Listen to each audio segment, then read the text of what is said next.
Hello. Now today I thought I'd explain how I achieve these lovely rusty papers. This is quite a densely rusted areas on the front. On the back it's a lot paler, but it's still got areas of interest. These three, I will explain how I've created these. They're not quite as rusty, but they've still got some lovely marks and rust on them. Some nice area of white as well.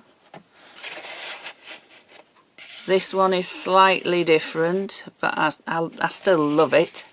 There's a nice lot of rust on there as well. So I'll set those aside. I've got this plastic tray. It's an A4, I think it just about fits in the field of vision. It's an A4 plastic tray. It's the lid of a storage box basically, but it's watertight. There's no areas where water can, or vinegar or anything can come out, so it's watertight.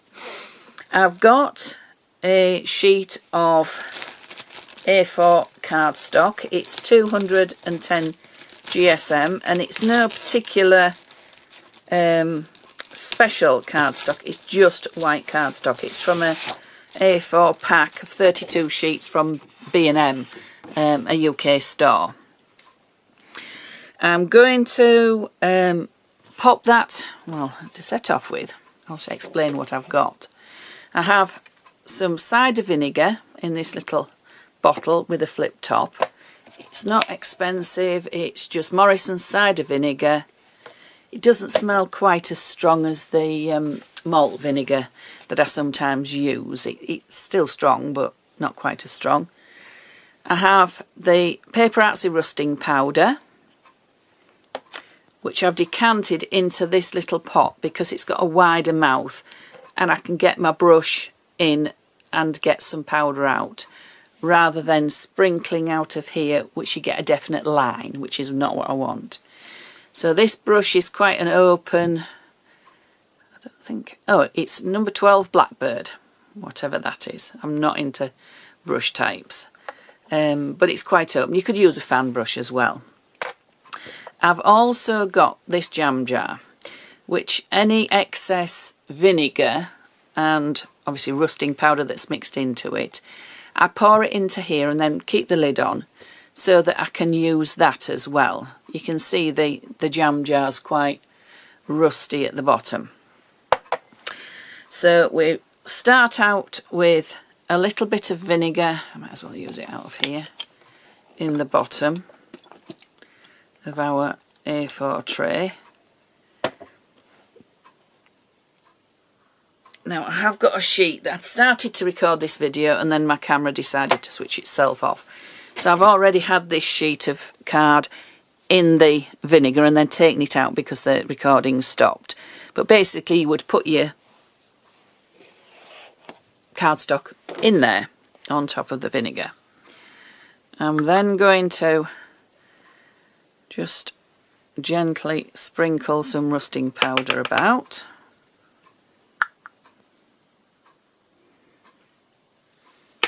I don't mind if there's some areas that have a lot more than others, but what I don't want is lines. I want more organic sort of clumps and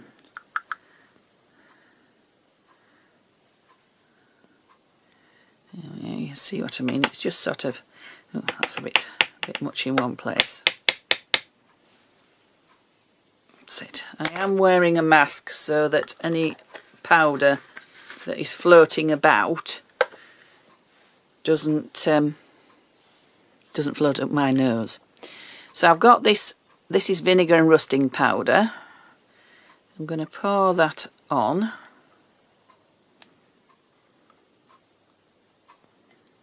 I'm going to put a bit more vinegar as well, just so all my cardstock, most of my cardstock is wet. Put it on, and I'm just going to move it about basically so it sort of moves round the paper. And this is where I get my rusty water from, rusty vinegar from. And I'm pouring off, I hope you can see this, the excess into my jam jar. I'll just do it at the side here and then you'll... So all the excess is going off and out into my jam jar.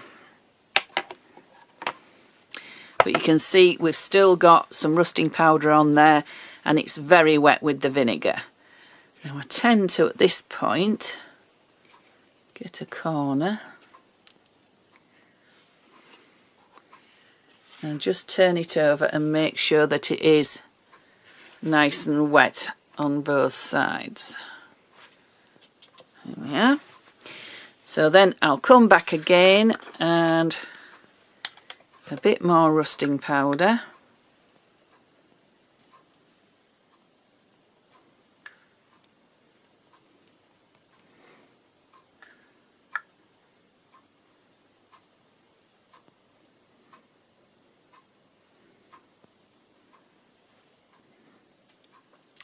That's a bit too much maybe in one area, but anyway.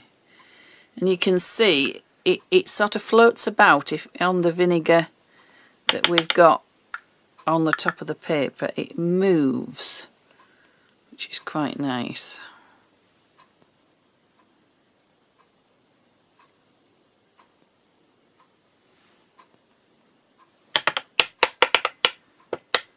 So we've got areas that have a lot more rusting powder and areas that don't.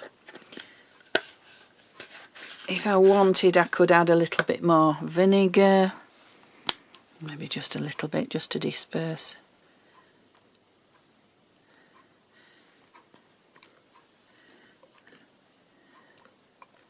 So it's quite nice if you just splash some vinegar out and then it moves it, and then you get quite interesting effects.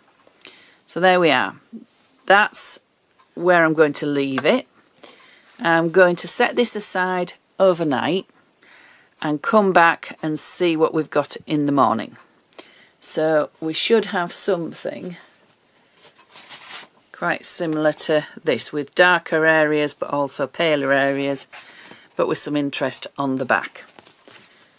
So once that's dry, we'll come back and I'll do the reveal.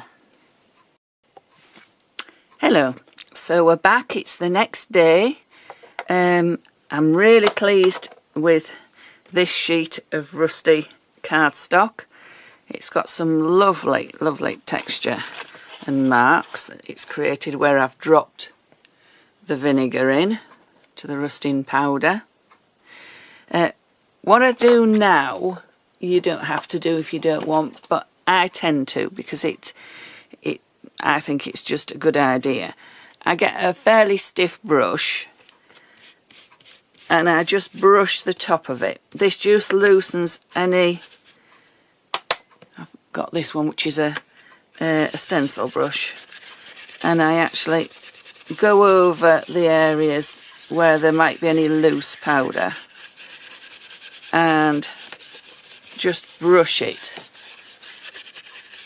It just gets rid of any loose powder that might not be completely stuck. But the bonus is I can put that loose powder... Oh, I didn't show you the back. This is the back, which also has a nice lot of texture. It's got this annoying crease in it, but it doesn't matter. I'll probably be using the front anyway, but it's got this nice pattern. Put that away for the moment. So the loose powder is in the box, and there will also be some loose powder in our box as well. So I just give it quite a good brush over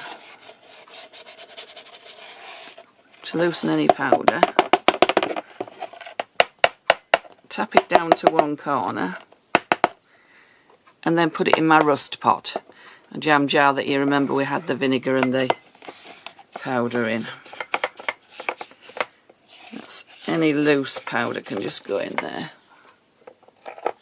And swirl it round and put the lid on. So that's basically it. I always tend to put my brushes into the wash as soon as I've got rusting powder on them, so it doesn't go down to the shank of the brush and make it go rusty. But we've got this which we can use again for another sheet of card, and we've got our lovely sheet of rusty cardstock. I'll put it underneath something heavy so that it flattens out, and then I'll use it in a project. As I say, we've got quite a few. These were just the ones where we didn't have quite as much rusting powder because I'd just used the liquid. These two were where I'd put the rusting powder onto the paper. These were where I'd just used the liquid. So they're very nice as well. But these two are the star of the show. So I hope you enjoy that. I hope you give it a go. The PaperArtsy rusting powder is available direct from PaperArtsy. There is a fairly big minimum order. They're in France now. They do ship worldwide, but there is a fairly big minimum order. But on their website, you will see there's a stockist list. So you should be able to get it either mail order, or there might be a local shop near you that stocks it or would get it in for you. So I hope you enjoyed that.